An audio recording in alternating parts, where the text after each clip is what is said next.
नमस्कार। हमारे चैनल में एक बार फिर से सभी दर्शकों का स्वागत है। मैं आकाश मौर्य आज आपके सामने एक ऐसी खबर लेकर आया हूं जिसे आप देखेंगे तो शायद आप हैरान रह जाएंगे। आपको बता दें कि पिछले वर्ष 28 अगस्त 2022 को हमने अपने ही चैनल के माध्यम से मंडावली की एक घटना प्रसारित की थी। आप लोगों को दिखाया था कि एक युवक जिसका नाम सन्नी था, उसके परिजनों का सीधा सीधा आरोप था कि सन्नी की उसके ही टोई नामक दोस्त ने हत्या कर दी थी। उस खबर में हमने आपको बताया था कि टोई एक आपराधिक किस्म का व्यक्ति है जिसके ऊपर कुछ मुकदमे भी हैं। उसी टोई ने, परिजनों ने आशंका जताई थी कि उसी टोई ने हमारे बेटे सन्नी की हत्या की है। पुलिस इस मामले को एक सुसाइड का रूप दे रही थी। पुलिस ने लीपापोती करके लगभग इस मामले को दबा दिया था, लेकिन चौंका देने वाला मामला ये है, चौंका देने वाली बात ये है कि इस केस में एक नया मोड़ सामने आया है। ऐसे वकीलों को हमारा चैनल सैल्यूट करता है, जिन वकीलों की कार्यशैली के चलते आज इस मामले में 302 के तहत थाना मंडावली में एफआईआर दर्ज की गई है। आपने सुना होगा कि पुलिस अक्सर कहा करती है कि पोस्टमार्टम रिपोर्ट आने के बाद ही मामला दर्ज किया जाएगा। कहने का मतलब पोस्टमार्टम रिपोर्ट के आधार पर ही हत्या जैसे मुकदमे दर्ज किए जाते हैं। लेकिन आज की खबर बहुत ख़ास होने वाली है। यहाँ हम आपको दिखाएंगे कि पुलिस ने डॉक्टरों की मिलीभगत से किस प्रकार से पोस्टमार्टम रिपोर्ट को बदलकर एक हत्या को आत्महत्या का रूप दे दिया था। लेकिन वकीलों ने अपनी ईमानदारी से इस केस को लड़ते हुए इसे हत्या का मुकदमा साबित कर दिया। यह घटना एक हत्या थी जिसे पुलिस ने डॉक्टरों की मिलीभगत से पोस्टमार्टम रिपोर्ट को बदलकर आत्महत्या दिखा दिया।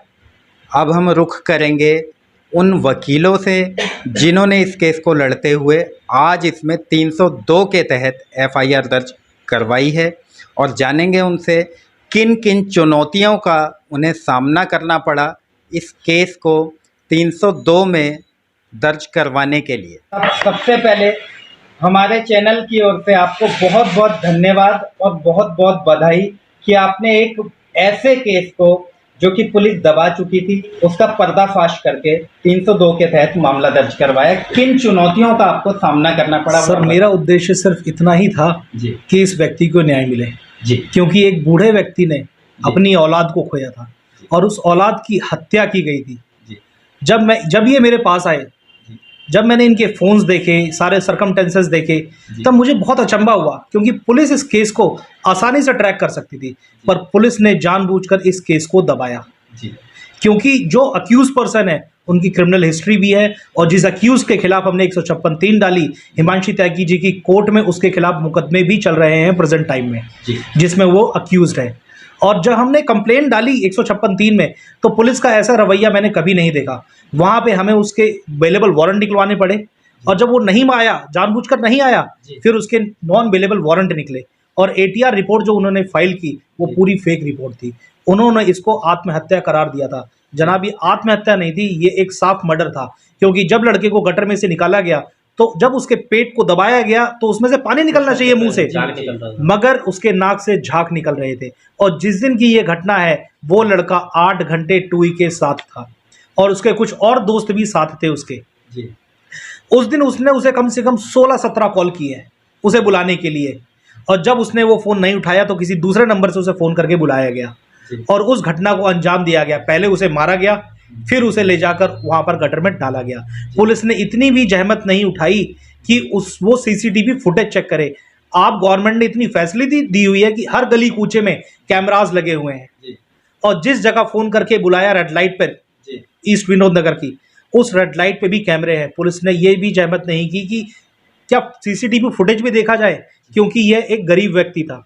अगर ये कोई रसूख वाला आदमी होता तो पुलिस क्या, एसएचओ साहब खुद पर्सनली जाते। और जब अगले दिन ये लोग गए तो इनके ऊपर दबाव बनाया गया उनको डराया और गया, ये जब धमकाया सबूत देना चाह रहे थे कि टुई ने हमारे भाई को 1 महीने पहले फोन पर एसएमएस किया है, जो सोशल मीडिया साइट्स होती हैं, फेसबुक पे उसे अब्यूज किया है, उसे जान से मारने की धमकी दी, उस चीज की क्लिप्स भी हमने कोर्ट में लगाई, सारी वीडियोस हमने कोर्ट में लगाई। सर हमने सिर्फ और सिर्फ इस व्यक्ति को न्याय दिलाने के लिए किया है। और मेरा ये चैलेंज है, अगर मेरे हाथ में ऐसे केसेस हों जिसमें थोड़ी जान हो और इनोसेंट आदमी को प्रताड़ित किया जा रहा हो, तो जाहिर सी बात है मैं उसको खुलासा करने के लिए आगे जरूर आऊंगा। और हमेशा मेरा यही प्रयास रहेगा कि ऐसे व्यक्ति की मैं ज़्यादा से ज़्यादा मदद कर सकूं। अच्छा वकील साहब, कितनी चुनौतियों का सामना करना पड़ा, क्या क्या परेशानियां आई आपको इस सच्चाई को सामने लाने में? सर 3 महीने हो गए इस केस को डाले हुए हमें। जी। पुलिस की कार्यशैली ये थी कि ना तो वो एटीआर रिपोर्ट फाइल कर रही थी और ना वो खुद आ रहे थे। जी। कोर्ट ने मजबूर होकर उनके वारंट निकाले, तब वो आए हैं जनाब। क्योंकि उन पर कोई जवाब भी नहीं था, उनके पास कोई जवाब नहीं था, क्योंकि उन्होंने जो मालूम है मेडिकल रिपोर्ट है, मेडिकल रिपोर्ट को भी उन्होंने इस तरीके से ट्विस्ट कर दिया, हम खुद हैरान थे कि जिस व्यक्ति का मर्डर किया गया है उसके बारे में ये लोग इस तरीके से पेश कर रहे हैं कि उसने आत्महत्या की है। अक्सर देखा जाता है पोस्टमार्टम रिपोर्ट काफी अहम भूमिका निभाती है ऐसे केसेस में, तो क्या लगता है पोस्टमार्टम रिपोर्ट बदलवाना पुलिस के बाएं हाथ का काम है? सर जब सारे सबूत होते हुए भी पुलिस ने नहीं लिए तो पोस्टमार्टम रिपोर्ट चेंज करवाना पुलिस के लिए तो बहुत मामूली बात है। और ये इस केस में हुआ है क्योंकि पीएम रिपोर्ट चेंज कराई गई है, उसमें नेग्लिजेंसी है। जिस लड़के की हत्या की गई उसको इन्होंने आत्महत्या घोषित किया है और पुलिस की इतनी दरिया दिली कि वो आगे बढ़कर न्यूज़पेपर में इंटरव्यू दे रहे हैं, न्यूज़पेपर में पब्लिश कर रहे हैं कि लड़के ने आत्महत्या की है। सारे रिकॉर्ड्स होने के बावजूद भी हमने कोर्ट में यही कहा कि हमारे पास फोन है, वीडियोस है, ऑडियोस है, everything we have, we are ready to submit to the police, but police refuse to take it on record. Why? Because they want to save the criminal, तो they are the main culprit. ऐसा कई बार देखा गया है, police criminal को बचाने का प्रयास करती है, तो क्या लगता है कहीं ना कहीं भ्रष्टाचार में लिप्त है ऐसे? बिल्कुल भ्रष्टाचार में लिप्त है, सारा प्रशासन लिप्त है, पुलिस लिप्त है, डॉक्टर लिप्त है, इसमें पूरा भ्रष्टाचार हुआ है इस केस में। एक हत्या को सुसाइड बताया गया है जो साक्षात बताता है कि पुलिस एक्यूज्ड के साथ मिली हुई है। तो वकील साहब इसमें क्या लगता है डॉक्टरों की भी पूरी मिली भगत है? जैसा कि पीएम रिपोर्ट चेंज होना कोई मामूली बात नहीं है, अपने आप में बहुत बड़ी बात है, बहुत बड़ी सर ये सरकारी प्रशासन है, इस पे जनता रिलाय करती है जी। बट यहाँ कुछ ऐसे लोग मिले हुए हैं पुलिस हथकंडे से कि जिनके लिए बहुत इजी काम होता है और पुलिस सोचती है कि ये गरीब आदमी कहाँ कोर्ट जाएगा, अगर ये आदमी कोर्ट नहीं जाता तो इस चीज का खुलासा नहीं होता। और पुलिस वालों ने भी ये नहीं सोचा था कि ये गरीब व्यक्ति कोर्ट चला जाएगा और हम जैसा कोई ना टकरा जाएगा, क्योंकि जनाब हर एक का। तो वकील साहब इसमें क्या लगता है थाना अध्यक्ष भी लिप्त है इस भ्रष्टाचार में? सर मैंने इसमें 156(3) में थाना अध्यक्ष और आईओ रविंदर और कश्मीरी लाल जी SHO इनको भी अक्यूज बनाया गया था। बट मेरे को इस चीज से निराशा है कि इन लोगों के खिलाफ कोई एक्शन नहीं हुआ। सबसे ज्यादा इन्वॉल्वमेंट इन्हीं लोगों की है, इन्हीं लोगों की नेग्लिजेंसी की वजह से ये जो FIR रजिस्टर्ड हुई है इतनी लेट रजिस्टर्ड हुई है। ये घटना अगस्त की है और जनाब आज हम 2023 के अप्रैल में बैठे हुए हैं। आज 1 अप्रैल को ये FIR दर्ज हुई है। अच्छा वकील साहब, अक्सर देखा यह जाता है कि कोई व्यक्ति यदि 156(3) में जाता है उससे पहले उसे पुलिस के अगेंस्ट पुलिस विभाग में ही शिकायत देनी पड़ती है।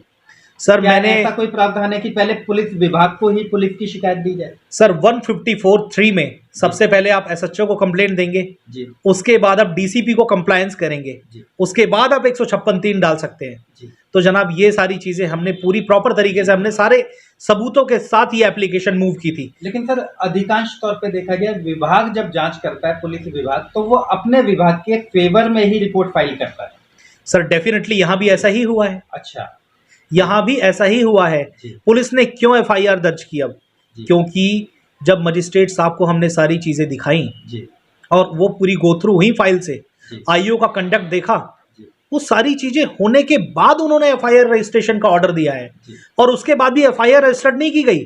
हमारा जो जजमेंट थी 156(3) में ये 22/3/2023 को पास हो गई थी और सेम डे ही थाना प्रभारी जो कश्मीरी लाल हैं इनके पास ही पहुंच गई थी। जी। पर जनाब उसके बाद भी मेरे को एप्लीकेशन मूव करने की जरूरत पड़ी, क्योंकि जब मैंने देखा पुलिस का रवैया तो अभी भी वैसा ही है। जी। मैंने परसों एप्लीकेशन मूव की और कल पहुंची, तो कल आईओ साहब मेरे ऑफिस में आके वो कंप्लेंट की कॉपी और 156(3) की पूरी पटिशन लेकर गए हैं। जी। तो क्या लगता है कहीं ना कहीं आपकी मेहनत और परिजनों की पैरोकारी रंग लाई? सर मेरी नॉलेज ही रंग लाई है, जी। और मैं अपनी नॉलेज को ज़्यादा से ज़्यादा बांटना चाहूँगा आप लोगों के साथ भी, क्योंकि आपके अधिकारों का हनन होता है। जी। आप अपने अधिकारों का हनन ना होने दें। जी। आप भरोसा रखें जुडिशरी पे, जी। न्याय जरूर मिलेगा, जी। मगर आपको चलने का तरीका आना चाहिए। जी। इसी तरीके के तमाम ऐसे पीड़ितों को हमारे चैनल के माध्यम से आप क्या संदेश देना चाहेंगे जो कि आज इंसाफ से वंचित हैं? सर मैं यही कहना चाहूँगा, बस मन में धैर्य रखें और पेशेंस रखें। जी। टाइम सबका आता है, जी। और आज नरेश सिंह का टाइम आ गया। उनके बेटे की जो मर्मम हत्या की गई थी उसका खुलासा हो चुका है, एफआईआर रजिस्टर्ड हो चुकी है, और आगे भी ऐसे हम चीज़ें करवाते रहेंगे। अगर हमारे पास ऐसे पीड़ित आएंगे तो हम अपनी पूरी जान लगा देंगे उनको न्याय दिलाने में। तो वकील साहब हमारे चैनल के माध्यम से एक बार आप अपना मोबाइल नंबर और शेयर कर दीजिए, जो आपसे संपर्क करना चाहे अपने केस के बारे में तो वो आपसे कैसे संपर्क करें? मेरा नाम गौरव सोनी है जी। और मेरा मोबाइल नंबर 9773709006, और मेरा जो ऑफिस है वो है Shashi garden B109 ground floor, shop number 1, Shashi garden, गली नंबर 10, मयूर विहार, फेस 1, दिल्ली 91। आपका शुभ नाम? मनवीर सिंह। मनवीर सिंह। सर आप बताएं, पीएम रिपोर्ट जिसके आधार पे ऐसे केस जो है चलते हैं, पीएम रिपोर्ट के आधार पे ही मर्डर जैसे मुकदमे दर्ज होते हैं, यदि वो ही बदल जाए तो किस पे भरोसा किया जाए? न्याय पे पूरा भरोसा रखिए, क्योंकि पीएम रिपोर्ट ये पुलिस वाले जो हैं मिलके अपना तो बदलते हैं। तो डॉक्टर भी मिले हुए थे इसमें, पुलिस भी मिला हुआ था, आईओ भी मिले हुए थे। तो जो पीएम रिपोर्ट थी तो उसको भी देखो जज साहब ने अपने संज्ञान में लिया और पूरा 302 पे मुकदमा उनके दर्ज करा, क्योंकि वो जज साहब को भी पता थी कि क्या हुआ इस केस में। जो आईओ साहब थे वो कोई जवाब नहीं दे पाए, कुछ जवाब नहीं दे पाए, उनको अपना आज मुकदमा दर्ज करना पड़ा। लेकिन वकील साहब सबसे बड़ा सवाल ये है कि इस केस को देखते हुए जी। ये बात कंफर्म हो जाती है कि पीएम रिपोर्ट बदलना पुलिस के बाएं हाथ का खेल है। पूरा बाएं हाथ का खेल है, क्योंकि ये पुलिस और डॉक्टर साहब की मिली भगत से ये केस हुआ है। जी। वो आपको पता ही है। जी। ये सब मिले हुए हैं, ये भ्रष्टाचार में लिप्त हैं, और ये आप जो है इनको उजागर करिए। जी। जो है हमने तो अपना काम कर दिया, न्याय की उम्मीद जो थी नरेश जी के लिए, हमने जो इन्होंने हमसे जी। करा, हमने पूरा एफर्ट दिया, और हमने आज 302 के खिलाफ मुकदमा दर्ज करा दिया। तो वकील साहब क्या ऐसे डॉक्टरों के ऊपर और ऐसे भ्रष्ट पुलिस कर्मियों के ऊपर माननीय अदालत संज्ञान लेगी, कार्रवाई करेगी? बिल्कुल कार्रवाई लेगी, और हम भी कार्रवाई लेंगे, क्योंकि जो इन डॉक्टरों ने कहा है इसके अलावा और भी एक्यूज पर्सन है, और भी जो हैं और भी लोग हैं, क्योंकि ये डॉक्टर तो आगे भी वो रिपोर्ट अपनी चेंज करते होंगे। तो ऐसे डॉक्टरों के खिलाफ भी आप भी आवाज़ उठाइए, हम भी उठाएंगे। तो इनों के खिलाफ आवाज़ उठाइए जो ये आगे से किसी के साथ करेंगे, गरीब व्यक्ति के साथ। सर आपके चैनल के माध्यम से मैं एक चीज़ कहना जरूर चाहूँगा कि जिनके खिलाफ हमने एफआईआर दर्ज करवाई है, जी। हमें तो छोड़िए, नरेश सिंह और नरेश सिंह के परिवार को भी प्रोटेक्शन, पुलिस प्रोटेक्शन दिया जाए, क्योंकि ये वो लोग हैं जिन्होंने अपने इलाके में तबाही मचाई हुई है। ये वो रैकेट चलाते हैं जिससे ये लोगों को लूटा करते हैं, और ये सब चीज़ें सनी जानता था, और जहाँ तक है ये नरेश सिंह जी भी जानते हैं। मैंने पुलिस प्रशासन को, जो कंसर्न पुलिस स्टेशन है वहाँ पे एप्लीकेशन भी मूव की थी इस 156(3) जब पेंडिंग थी उसके तहत, और वो एप्लीकेशन मैंने कोर्ट में भी सबमिट की थी। उस एप्लीकेशन पे आज तक कोई संज्ञान नहीं लिया गया। इनको डराया भी गया, धमकाया भी गया ताकि ये कोर्ट ना जा पाए। फिर भी ये कोर्ट गए और जीत इनकी हुई। अब मेरी बस थाना प्रभारी से यही कृपा होगी कि इनको पुलिस प्रोटेक्शन दिया जाए। कल के दिन अगर इनके साथ कुछ ऊंच नीच होता है तो इसके जिम्मेदार कश्मीरी लाल जी आप होंगे, कोई और नहीं होगा, क्योंकि वहां के थाना प्रभारी आप हैं। आपका ये पूरा कर्तव्य बनता है। आरोपी पक्ष कहीं ना कहीं अपराध में लिप्त है और दबंग किस्म के हैं। सर प्रॉपर दबंग किस्म के हैं। आप उनकी क्रिमिनल हिस्ट्री निकालिए, सारे भाई अपराधी हैं। क्या कहेंगे आप इस मुकदमे को देखते हुए जिसमें बताया जा रहा है कि पोस्टमार्टम रिपोर्ट पुलिस की मिलीभगत से और डॉक्टरों की मिलीभगत से बदल दी गई थी, और आज उसमें वकीलों की मेहरबानी है, जो कि उसमें सच्चाई निकल कर आई और 302 के तहत मामला दर्ज हुआ। हम यही कहेंगे कि हमारे साथ बहुत बड़ा मतलब कि जो है कितने भी जो है पुलिस वाले जी जितने पुलिस वाले हैं वो हमारे ऊपर कुछ भी नहीं किया, अन्याय किया आपके साथ। कुछ भी नहीं, मतलब कि जो है हमारा एफआईआर तक नहीं लिखा गया, कोई सुनवाई कुछ कहीं भी नहीं। और हम यदि जाते थे और धमका करके भगाते, कोई किसी के लेके जाते थे, बोला तुम मतलब ये करोगे वो करोगे, तो वो डर से फिर हमारे साथ जाना ही छोड़ दिया। और फिर भी हम वकील साहब का मतलब कि जो है धन्यवाद हम करेंगे कि इन्होंने मतलब कि जो है 6 महीने बाद मतलब कि जो है 5-6 महीने हो गए, जी अब उस मतलब कि जो है कोर्ट द्वारा मतलब जो किया गया, जी। तब मतलब जो है अब सुनवाई हो रही है, एफआईआर दर्ज हुआ है। जैसा कि अभी वकील साहब ने बताया, आरोपी पक्ष काफी दबंग है और अपराधी किस्म का है, तो क्या कहना चाहेंगे पुलिस प्रशासन से? पुलिस प्रशासन मतलब कोई सुनवाई नहीं करते, दबंग है, उससे मतलब कि जो है मिली भगत है, पैसे लेते हैं, महीने का भी लेते हैं, मतलब थाना बिल्कुल मतलब कि जो है उसके लिए कुछ भी नहीं है, जी पैसे मतलब दे दिए, मतलब कोई सुनवाई नहीं है, कोई सुनवाई ही नहीं है, बिल्कुल ही नहीं। ऐसे अधिकारियों के खिलाफ जो अपराधियों के पक्ष में रिपोर्ट तैयार करते हैं, तो उनके खिलाफ क्या कार्रवाई चाहते हैं आप? हम कार्रवाई चाहते हैं, या तो फांसी हो या उम्र कैद का सजा हो। जिस तरह से मेरा औलाद गया है, मेरे को बिकता है ना कि क्या हमारा था, वो सबसे छोटा लड़का था, आज मेरे 61 साल का उम्र है, मैं कौन सा क्या काम करूं? करता धरता हमारा वही था, सब कुछ मतलब कि जो है करने वाला वही था। हम काम नहीं कर पाते थे, वो उसको भेजते थे जाने के लिए। आज हम किस लोक में रहें? हम तो परमात्मा से ये कर रहे, इतने दुखी हो गए। यदि वो सुनते हैं तो ठीक है, नहीं तो मैं परमात्मा कहते हैं मेरे को मौत दे दे।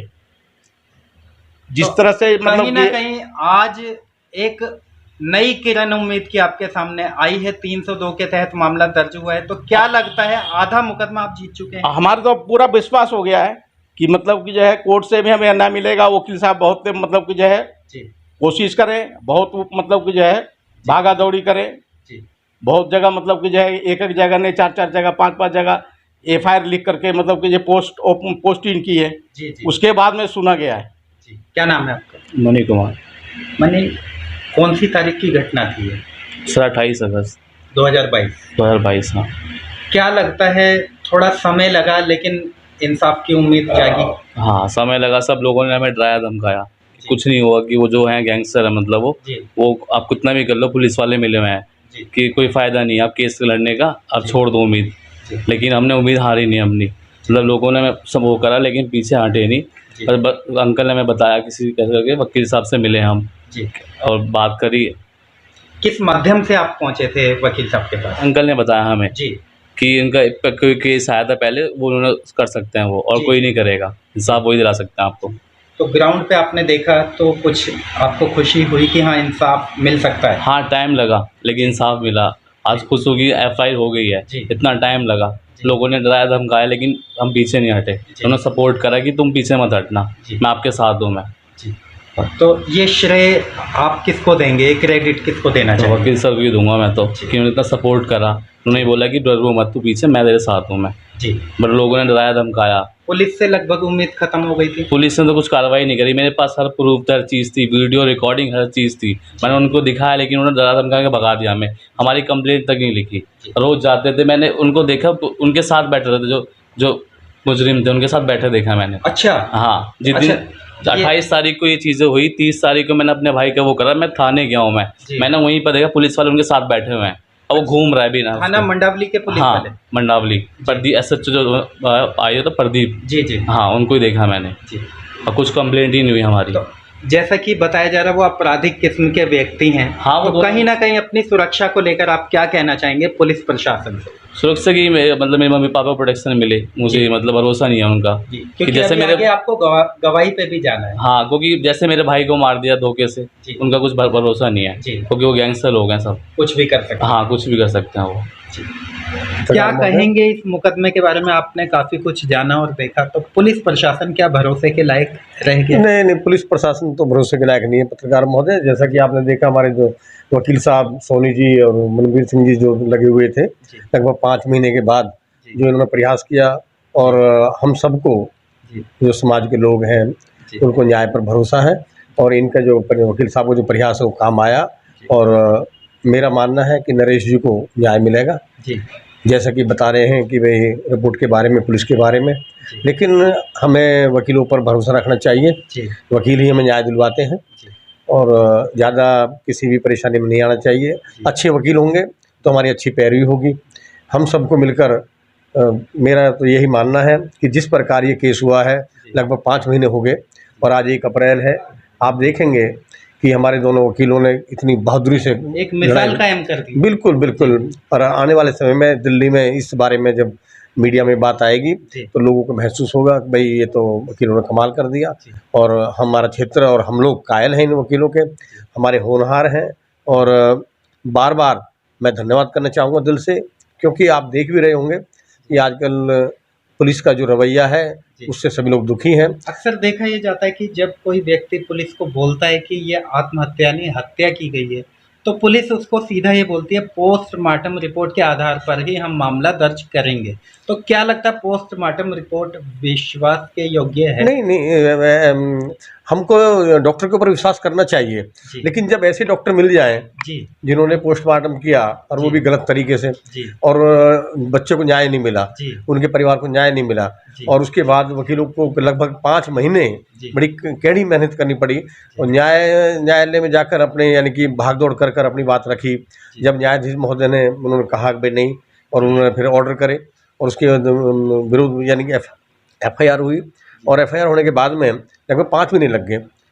तो यदि वकील साहब प्रयास नहीं करते तो ये काम होता ही नहीं। होता ही नहीं। और फिर डॉक्टर पे फिर क्या भरोसा करें? जी डॉक्टर कहते हैं भगवान का रूप है, लेकिन ये तो भगवान का रूप नहीं है ना। जी सभी डॉक्टर ऐसे नहीं है, लेकिन कुछ लोग जो है हाँ, कुछ भ्रष्टाचार में नहीं, कुछ लोग तो हैं, जी। कुछ लोग पुलिस वाले भी बढ़िया हैं, जी, जी। लेकिन जब कहते हैं कि भाई जिस पर हम भरोसा करें, जी यदि वही हमारे भरोसे को तोड़ दे जी, जी, तो फिर कहाँ जाएंगे? जी, जी। तो फिर जब नरेश जी को हमारे वकील साहब मिले किसी के माध्यम से, क्योंकि इन्होंने पहले भी एक केस कराया था जी और हम लोगों ने भी उनके केस और दिया है, और कुल मिलाकर इसमें इनको न्याय मिलेगा नरेश जी को। वकील साहब पूरी मेहनत से इनके साथ लगेंगे। FIR का केस दर्ज, यानी कि मर्डर का केस जो है वो दर्ज हो गया है आज 1 अप्रैल को, जी। और आप वकील साहब पर भरोसा करिए। जी। वकील साहब बिल्कुल जो कहते हैं ना, रत्ती भर इधर ना उधर, जी और किसी भी बात में नहीं आएंगे। मैं तो नरेश जी से कहता हूँ कि भगवान पर विश्वास रखो, जी भगवान के साथ साथ वकील साहब पर भी विश्वास रखो, जी और जैसा भी हो। और आपका भी धन्यवाद, क्योंकि आपने अपना समय निकाला, और यदि आप हमारे साथ ना होते तो शायद आज ये बात भी ना होती। जी और कुल मिलाकर अच्छे लोग मिल जाते हैं, जो जैसे लोग होते हैं उनको वैसे लोग मिल जाते हैं। जी। नरेश जी परेशान थे, उनको वकील साहब मिले, वकील साहब ने पूरी मेहनत करी। 5 महीने बाद उनको न्यायालय पर भरोसा था, न्यायाधीश के सामने बात रखी, जी और मैं उसके बाद फिर आप मिले तो आप पर भी भरोसा है। इसी प्रकार समाज के बीच में आप लोग गरीब लोगों की बात रखेंगे, जी जो कहते ना कि भाई 100 मील का सफ़र पहले कदम से शुरू होता है, जी और आज वो कदम शुरू हो गया है। 50% ये लगभग केस जीत गए हैं, जी क्योंकि FIR होना दिल्ली प्रदेश जैसे में, जी। यानी कि कहते हैं, देखिए और प्रदेश की तो बात अलग है, लेकिन दिल्ली में जी जी जहाँ 5 महीने लग जाए तो वहाँ न्याय की क्या उम्मीद बहुत बड़ी बात है। जी। लेकिन बिल्कुल आज आधा केस जीत चुके हैं, जी। और हमारे वकील साहब जो सोनी जी है पूरी मेहनत से, और मनवीर जी लगे हुए हैं। जी मैं नरेश जी से कहूँगा कि भगवान पर विश्वास रखें जी उन्हें, और अपने स्वास्थ्य का ध्यान रखें, जी क्योंकि जिनकी औलाद जाती है जी माँ बापों के सामने, जी तो वो अंदरूनी टूट जाते हैं। जी। और इसलिए मैं आपका भी धन्यवाद करूँगा, और अपने कैमरामैन जो हमारे साथी हैं उनका भी धन्यवाद। आपको नमस्कार। जैसा कि अभी आपने देखा, हमारे बीच में मौजूद थे एडवोकेट गौरव सोनी और एडवोकेट मनवीर, जिन्होंने इस केस की दिशा और दशा दोनों ही बदल के पीड़ित को इंसाफ दिलाने का प्रयास किया। इन पहल यह हुई, इसमें इनकी पहली जीत ये हुई है कि जिस मामले में पुलिस ने 7 महीने से FIR तक दर्ज नहीं की थी, आज उस मामले में धारा 302 के तहत FIR दर्ज हो गई। सबसे चौंका देने वाली बात हमें आज यह पता लगी कि पुलिस हमेशा ऐसे मुकदमों को पोस्टमार्टम रिपोर्ट के आधार पर ही दर्ज करती है। पोस्टमार्टम रिपोर्ट के आधार पर ही अपराधी को सज़ा होती है, तथा अपराधी आसानी से बचकर भी निकल जाते हैं यदि वह पोस्टमार्टम रिपोर्ट बदल दी जाए। तो इस केस में सबसे अहम सवाल ये है कि पोस्टमार्टम रिपोर्ट भी बदली जा सकती है, जैसा कि अभी वकील साहब ने हमको बताया। और वकील साहब का कहना है कि इस मामले को कोर्ट के माध्यम से हम उठाएंगे और ऐसे आरोपी डॉक्टरों के खिलाफ भी सख्त कार्रवाई होनी चाहिए। ऐसी ही तमाम खबरों के लिए हमारे साथ बने रहिए। मैं आकाश मौर्य, न्यूज़ 24 मीडिया के लिए, दिल्ली से।